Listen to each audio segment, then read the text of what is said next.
উপস্থিত আছোঁ বিজনী আৰু যেহেতু বিটিআৰত নিৰ্বাচনী গৰম বতাহ আৰু প্ৰতিটো ৰাজনৈতিক দলে নিৰ্বাচনী প্ৰচাৰ এক প্ৰকাৰ তুংগত তুলিছে। আজি দেখিবলৈ পোৱা গৈছে UPPLৰ নেতৃত্বত বিশেষ সম্পত্তি বৰলেন বাবে এক পদযাত্ৰা উলিওৱা হৈছে আৰু বিশাল এক পদযাত্ৰা উলিয়াইছে বিজনীত আৰু বিজনী চহৰত এই বিশাল এক লাইট মোবাইলৰ ফিলাৰ জ্বলাই এনেদৰে পদযাত্ৰা কৰা দেখিবলৈ পোৱা গৈছে।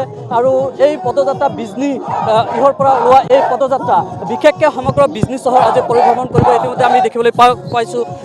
বিটিআৰৰ কাৰ্যবাহী সদস্য প্ৰমোদ বড়ো, ৰাজনৈতিক সচিব মাধৱ চেত্ৰী অংশগ্ৰহণ কৰিছে, যুৱ নেতা ৰাজু নাৰ্জাৰীকে আদি কৰি UPPL দলৰ নেতাসকলে অংশগ্ৰহণ কৰিছে।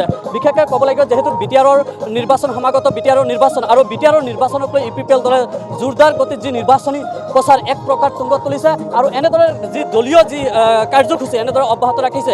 আজি এই বিজনী UPPL দলৰ কাৰ্যালয়ৰ পৰা আৰম্ভ কৰা এই ৰেলী সমগ্ৰ বিজনী চহৰ পৰিভ্ৰমণ কৰিব আৰু প্ৰায় 5 কিলোমিটাৰ পথ অতিক্ৰম কৰিব এই ৰেলী আৰু বিশেষকৈ দেখিবলৈ গৈছে অগণন লোক আজি এই ৰেলীত অংশগ্ৰহণ কৰা দেখিবলৈ পোৱা গৈছে। মই পোনে পোনে মাধৱ চেত্ৰীৰ সৈতে কথা পাতিম। প্ৰমোদ বড়ো, ৰাজনৈতিক সচিব, কি ক'ব আজি এই বিশাল ৰেলী?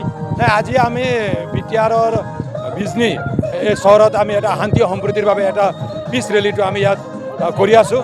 আমাৰ বিটিআৰৰ প্ৰধান তথা UPPL দলৰ সভাপতি মহোদয়ে যে ডিজাইন কৰি যোৱা কেইদিনমান আগত আমি গোসাইগাঁৱত এই পিচ ৰেলীটো সম্পন্ন কৰিলোঁ। আজি বিজনী এৰিয়াত আমি এই ৰেলীটো ইয়াত কৰি আছোঁ। বিটিআৰৰ প্ৰধান শ্ৰীযুত প্ৰমোদ বড়ো মহাশয় ইয়াত উপস্থিত হ'ব লগা আছিল, কিন্তু তেখেতৰ বেলেগ এটা কাম থকাৰ বাবে তেখেতে আজি অহা নাই। কিন্তু আমাৰ UPPL দলে UPPL মডেল অফ পলিটিক্স ইয়াত আমি আৰম্ভ কৰিছোঁ।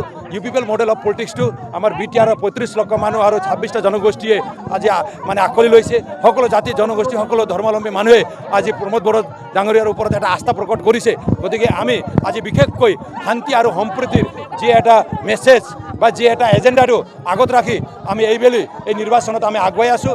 গতিকে এইটো এৰিয়াটো আমাৰ বিজনী এৰিয়াটো বিজনী যি 3টা সমষ্টি আছে এই 3টা সমষ্টিৰ পৰা ভালে সংখ্যক আমাৰ ৰাইজ ওলাই আহি আজি আমাৰ এই মানে পিচ ৰেলীত অংশগ্ৰহণ কৰিছে আৰু ভৱিষ্যতত UPPL দলত থাকি UPPL মডেলৰ পলিটিক্সত থাকি UPPLৰ লগত থাকি এই এৰিয়াত সেৱা কৰিবলৈ আজি ওলাইছে। গতিকে আমি আজি পিছত এই বিজনী এৰিয়াত মানে সুন্দৰভাৱে বিজনীৰ সকলো জাতি জনগোষ্ঠীক একত্ৰিত কৰি বিজনীক ভালকৈ গঢ়ি তুলিম, লগতে বিটিআৰক আগুৱাই লৈ যাম বুলি আমি আৰম্ভ। সমাগত যেহেতু বিটিআৰৰ নিৰ্বাচন, এই বিটিআৰৰ নিৰ্বাচনৰ প্ৰাকখনত এই ৰেলী কিন্তু বিশেষ তাৎপৰ্য বহন কৰিছে।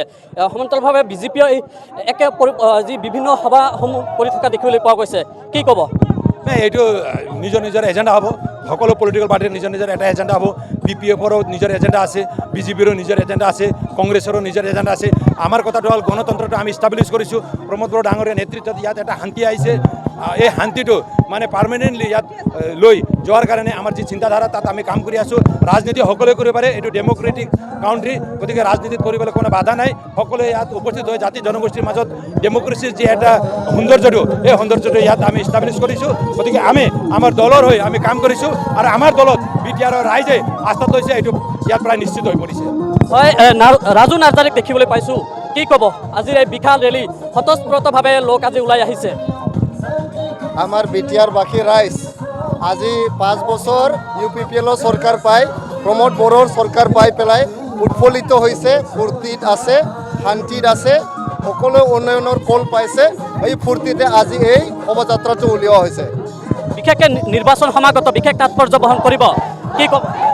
কি ক'লে? সমাগত যেহেতু বিটিআৰৰ নিৰ্বাচন, সমাগত যেহেতু বিটিআৰ নিৰ্বাচন তাৰ প্ৰাকখনত এই সাম্প্ৰদায়িক এই শান্তি সমদল। এইবাৰৰ নিৰ্বাচন এটা ডান ডিল হয়। প্ৰমোদ বড়ো চৰকাৰ যে ঘূৰি আহি আছে, ছেপ্টেম্বৰৰ পিছত প্ৰমোদ বড়ো চৰকাৰ 2.0 আহি আছে।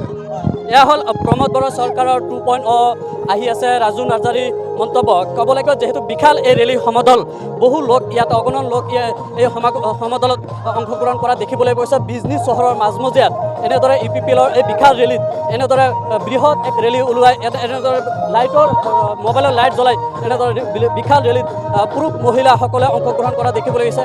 UPPLৰ অগণন সমৰ্থকে আজি এই ৰেলীত অংশগ্ৰহণ কৰা দেখিবলৈ পোৱা গৈছে। বিশেষকৈ UPPL দলৰ কাৰ্যালয়ৰ পৰা আৰম্ভ কৰা এই সমদল সমগ্ৰ বিজনী চহৰ পৰিভ্ৰমণ কৰিব আৰু তাৰ পিছত কিছু সময় পিছতে এই সমাপ্ত হ'ব। কাৰণ বিভিন্ন বিজনীৰ বিভিন্ন অঞ্চলৰ পৰা লোকসকলে আহি অংশগ্ৰহণ কৰিছে বিজনী চহৰত আৰু বিজনী চহৰৰ এই ৰেলীয়ে এনেদৰে বিশাল ৰেলী সমগ্ৰ বিজনী চহৰ পৰিভ্ৰমণ কৰিব। বিশেষকৈ বিটিআৰৰ সমাগত বিটিআৰৰ পাৰিষদীয় নিৰ্বাচন আৰু এই নিৰ্বাচনৰ প্ৰাক্ষণত এই সমদলে বিশেষকৈ তাৎপৰ্য বহন কৰিছে। কি বিজেপি কি ইউপিপিএল দলে সকলো দলৰ নিজা নিজে যি নিৰ্বাচনী প্ৰচাৰ বৃদ্ধি পোৱা দেখিবলৈ পাইছে। যিমানে নিৰ্বাচনী দিন চমুচ আহি আছে চাপি আহি আছে সিমানে নিৰ্বাচনৰ যি দলসমূহ ৰাজনৈতিক দলসমূহৰ যি তৎপৰতা এনেদৰে দেখিবলৈ পোৱা গৈছে। নিজৰ দলৰ সাংগঠনিক ভেটি মজবুত কৰাৰ লক্ষ্যৰে এনেদৰে এই সমদল ওলোৱা দেখিবলৈ পোৱা গৈছে। ইউপিপিএল দলৰ সমৰ্থকসকলে বিজনী চহৰত সমগ্ৰ বিজনী চহৰত এই ৰেলী পৰিভ্ৰমণ কৰি এক টৰ্চ লাইট জ্বলাই মোবাইলৰ ফ্লাইট জ্বলাই এনেদৰে এই সমদলত অংশগ্ৰহণ কৰিছে ইউপিপিএল দলৰ সমৰ্থকসকল।